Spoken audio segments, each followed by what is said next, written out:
नमस्कार। आप सभी का स्वागत है हमारे YouTube channel Balaji Ayush info में। तो एक बहुत बड़ी वैकेंसी निकल कर आई हुई है।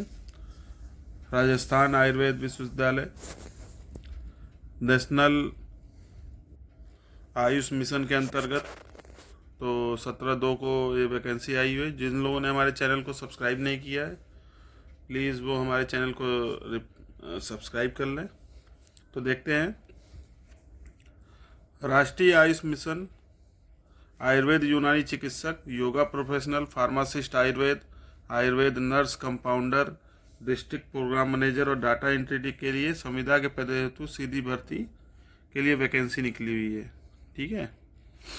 तो इसमें लिखा गया है कि जो सर्वपल्ली राधाकृष्णन राजस्थान आयुर्वेद विश्वविद्यालय है, उसकी विज्ञप्ति आई है 17/2 को कि क्रम में राजस्थान के contractual hiring to civil post rule 2022 के आलोक में केंद्रीय प्रवर्तिक योजना राष्ट्रीय आयुष मिशन के अंतर्गत सार्वजनिक स्वास्थ्य कार्यक्रमों एवं DPMU अंतर्गत CPU स्वीकृत पदों हेतु निर्धारित पॉलिसी के अनुसार संविदा के पदों पर सीधी भर्ती हेतु निर्धारित प्रपत्र में विश्वविद्यालय द्वारा योग्य अभ्यर्थियों और विज्ञापन मतलब डिटेल विज्ञापन आया है।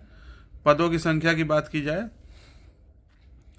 तो इसमें आयुर्वेदिक डॉक्टर जो BMS ग्रेजुएट के लिए 98 पोस्ट आए हुए हैं। ठीक है, जनरल, ठीक, अनारक्षित में, और BMS डॉक्टर विथ MD के 4 हैं। ठीक है। आगे देखते हैं हम लोग। तो यूनानी डॉक्टर के लिए जो आए हैं 29 है जनरल, योगा प्रोफेशनल के लिए है, नर्स कंपाउंडर एंड फार्मासिस्ट के 126 है। ठीक है। आगे देखते हैं कौन भर सकता है और कौन नहीं। तो डिटेल में नीचे दिया गया है। विशेष उक्त सभी वर्ग पद पूर्ण रूप से क्या है, संविदा पर आधारित है। इन नियमों के सृजित पदों पर प्रथम संविदात्मक नियुक्ति प्रथमतः 1 वर्ष या स्कीम अवसान की कालावधि तक जो पहले हो गई के लिए की जाएगी। यदि स्कीम परियोजना की कालावधि और बढ़ाई गई तो संविदा कर्मियों को ध्यान में रखते हुए संविदा पर नियुक्त व्यक्तियों की उपयुक्तता के निर्धारण के पश्चात एक बार में 1 वर्ष के लिए संविदात्मक नियुक्ति की कालावधि नवीकरण मतलब 1 साल पर नवीकरण के लिए बोला गया है। और नियुक्ति व्यक्ति 60 वर्ष की आयु की प्राप्ति की है तो आगे नहीं बढ़ाई जाएगी। ठीक है, 60 साल के ऊपर नहीं बढ़ाई जाएगी, ये बता रहा है। सक्षम अधिकारी के पास इस विज्ञापन में बिना कारण मतलब उसको हटाया भी जा सकता है। आगे देखते हैं जो काम की चीज़ें हैं। आवेदन प्रक्रिया देखिए, लिखा गया विश्वविद्यालय द्वारा आवेदन पत्र ऑनलाइन एप्लीकेशन माध्यम से ही प्राप्त किए जाएंगे और अपनी श्रेणी इसमें लिखना रहेगा। नवीनतम फोटो चाहिए आपको। अन्य सभी सूचनाएं अभ्यर्थी को सावधानीपूर्वक भरनी। ई मित्र संचालक या किसी भी अन्य माध्यम के द्वारा ऑनलाइन आवेदन में यदि गलत प्रविष्टि की जाती है तो उसे अभ्यर्थी की ही गलती मानी जाएगी। मतलब सही से भरना है। अभ्यर्थी अपने स्वयं का ही मोबाइल नंबर और ईमेल डालेगा। ठीक है।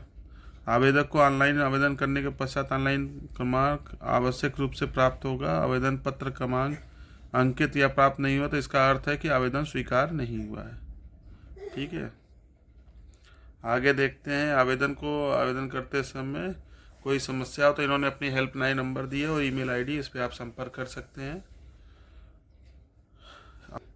तो आगे देखते हैं पंजीयन शुल्क की देखते हैं। तो क्या लिखा गया है कि सामान्य वर्ग और क्रीमी लेयर श्रेणी के अन्य पिछड़ा वर्ग और अति पिछड़ा वर्ग के लिए आवेदक के लिए 1500 है और नॉन क्रीमी लेयर के अन्य पिछड़ा और अति उनके लिए और अनुसूचित और जनजाति के लिए 1000 रुपये है। ठीक है। कुछ नियम बताए गए, रूल्स, उनको देख लीजिए। राजस्थान राज्य के अलावा ऐसे अभ्यर्थी जो अन्य राज्यों केंद्र शासित प्रदेशों के मूल निवासी तथा अनुसूचित जाति जनजाति के पिछड़ा वर्ग या उनसे कमजोर की श्रेणी में आते हैं तो इस भर्ती प्रक्रिया के सामान्य वर्ग का अभ्यर्थी माना जाएगा। ठीक। आगे देखते हैं आर्थिक रूप से कमजोर के लिए इसमें दिया गया है राजस्थान के अभ्यर्थी जो देखिए, राजस्थान राज्य के अलावा ऐसे अभ्यर्थी जो अन्य राज्यों केंद्र शासित प्रदेशों के मूल निवासी या तथा अनुसूचित जाति जनजाति अन्य पिछड़ा वर्ग आर्थिक रूप से कमजोर श्रेणी के आते हैं तो इस भर्ती के लिए सामान्य वर्ग का ही अभ्यर्थी माना जाएगा। ठीक है।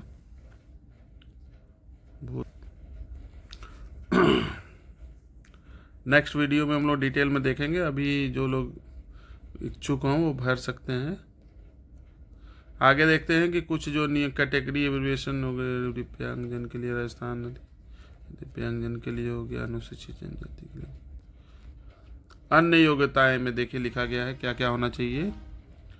मानसिक और शारीरिक रूप से स्वस्थ हो, ठीक है, चारित्र भी हो, राष्ट्रीयता भारत का नागरिक हो, नेपाल का प्रजाजन हो, ठीक है। आयु सीमा सामान्य वर्ग की महिला अभ्यर्थियों के मामले में 5% की छूट है राजस्थान सिविल सर्टिफिकेट के अनुसार, ठीक।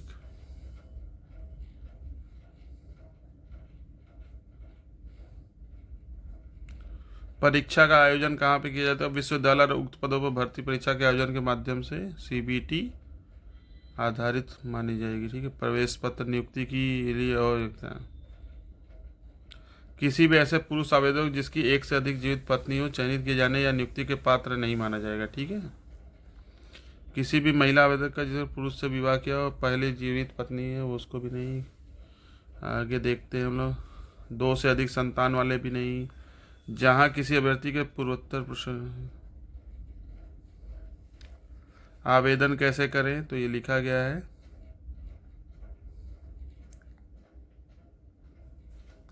ये बार बार यही बता रहे हैं कि जो बाहर के लोग हैं वो सामान्य में गिने जाएंगे, ठीक है, राजस्थान से जो बाहर के लोग हैं। नवीनतम फोटोग्राफ होना चाहिए।